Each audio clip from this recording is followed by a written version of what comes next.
Sizler için kahvaltılık yumurta kapama hazırlıyorum. Nasıl olmuş? Buyurun birlikte hazırlayalım.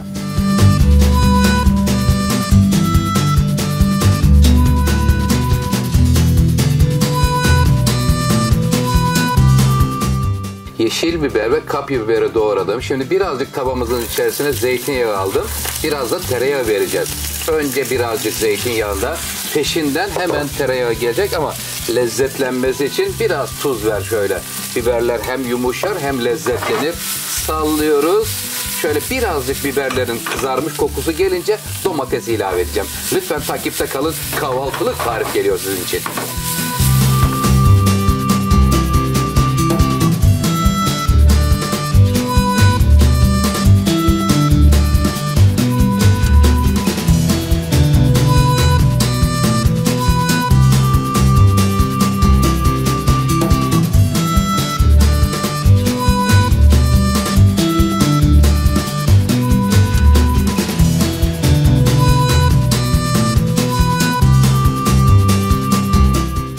Biber, peşinden domates, kekik, pul biber hepsini koydum. Güzelce pişirdim, lezzetlendi.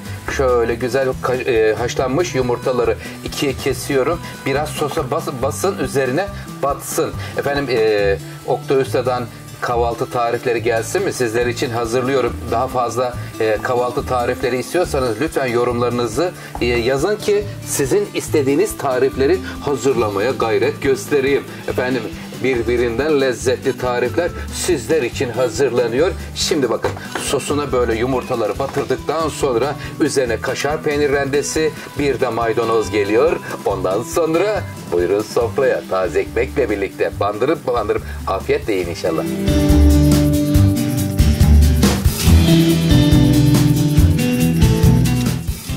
Yumurta kapamamız hazırlandı. Aman yarabbi nasıl da güzel görünüyor. Şöyle bandırın ekmeği, taze taze demleyin çayı. Afiyet olsun. Sizler için tarifler gelmeye devam edecek. Lütfen yorumlarınızı ve beğenilerinizi bekliyorum. Sizleri çok seviyorum. Afiyet olsun. Hoşça kalın.